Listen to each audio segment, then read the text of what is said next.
Assalamualaikum warahmatullahi wabarakatuh. Ketemu lagi sama gue Lomail. Nah, di video kali ini gue pengen memberikan pendapat gue tentang COVID-19 atau coronavirus ya. Jadi kalian tahu nggak sih apa itu coronavirus gitu kan?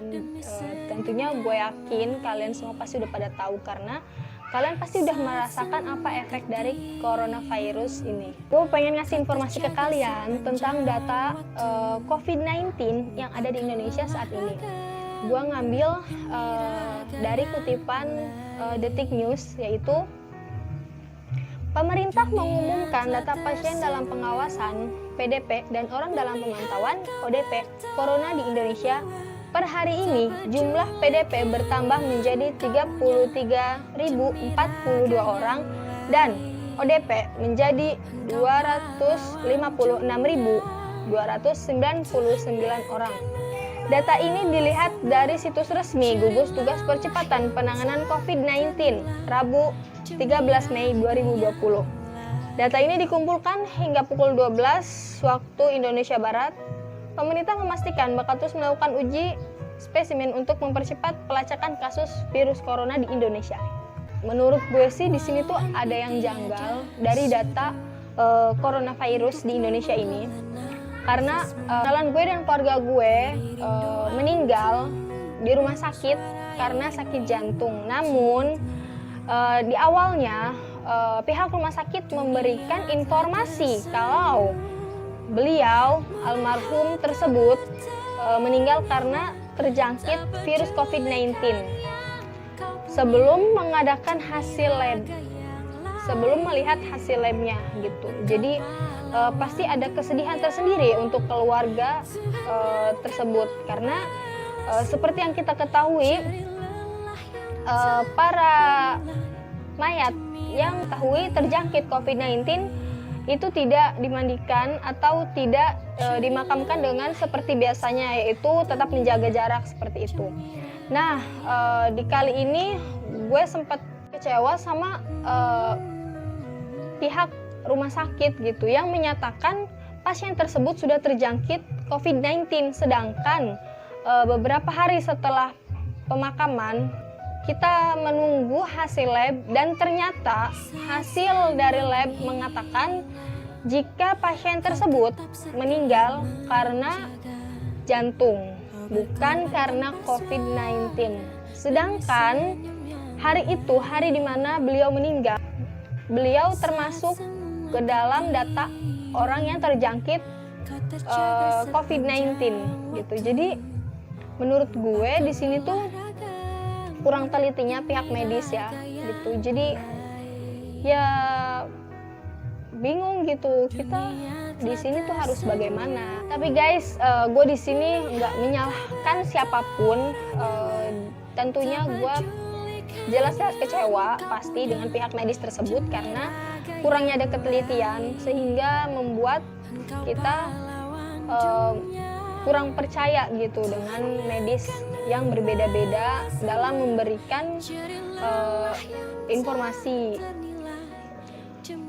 Dan guys, pastinya kan di sini ada sisi positif dan negatif dari coronavirus ini kan. Sisi positif dari coronavirus ini menurut gue yaitu yang pertama, kita bisa menjaga pola hidup kita dan kita bisa membudayakan pola hidup yang lebih baik lagi dari sebelumnya dan terutama yang lebih bersih dari sebelumnya gitu, baik dari lingkungan maupun dari diri kita sendiri. Lalu selanjutnya dampak positif dari COVID-19 ini menurut gue itu kita bisa mendekatkan diri kepada Allah Subhanahu wa Ta'ala, kepada Tuhan kita, dan kita juga bisa mendekatkan diri dengan keluarga yang sebelumnya mungkin ada yang merantau, ada yang jauh dari orang tua, dari adik-adik atau kakak-kakaknya, semua keluarganya, dan sekarang ada di rumah bersama dengan keluarga. Yang pastinya kita bisa lebih dekat dan kita lebih memahami bahwa kebersamaan di rumah itu lebih penting gitu. Dan untuk dampak negatifnya tentu banyak sekali.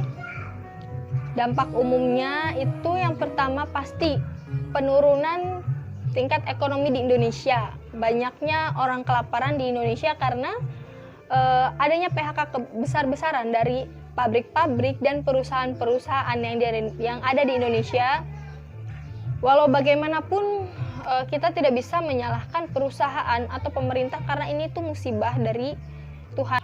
Selain PHK dan tingkat kelaparan yang tinggi, karena kan banyak banget ya orang yang benar-benar sekarang itu nganggur, nggak ada pemasukan karena menggantungkan kepada satu pekerjaan gitu.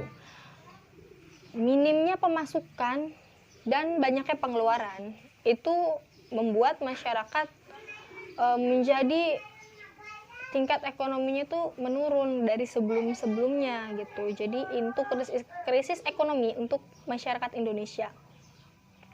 Selain itu banyaknya acara-acara besar yang dibatalkan seperti wisuda, terus resepsi dan lain sebagainya gitu. Karena kan adanya virus ini tidak boleh ada keramaian gitu. Nah, next. Selain banyaknya sisi negatif tersebut yang benar-benar bikin gue nggak habis pikir dan bikin gue benar-benar harus gimana gitu, maksudnya gue bingung harus bagaimana menangani ini dengan alasan adanya social distancing atau jarak di antara orang-orang berkerumunan. Banyak masjid yang ditutup. Menurut gue ini tuh salah tindakan dan salah kaprah gitu. Kenapa harus masjid-masjid itu ditutup? Why? Itu yang bener-bener bikin gue bingung gitu tuh kan. Maksud gue harusnya kan kita kan kena musibah nih ya.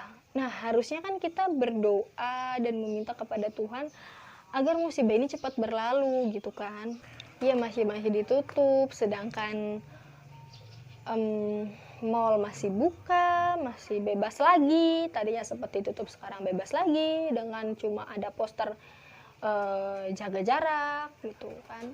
Saya tuh sebenarnya bingung gitu. Gue tuh sebenarnya bingung di sini tuh. Kalian ngerasain yang sama gak sih sama gue? Dan ada nggak di antara kalian yang sholat tarawihnya di rumah? Itu tuh kita sebagai umat Islam tuh pasti sedih banget kan. Kita ibadah dibatasi, sedangkan kita itu kan negara yang merdeka gitu. Iya, gue tahu gitu. Ini tuh karena menghindari virus. Cuma jangan sampai kita takut dengan virus, sampai-sampai kita menjauhkan dengan yang menciptakan virus gitu loh. Paham gak sih?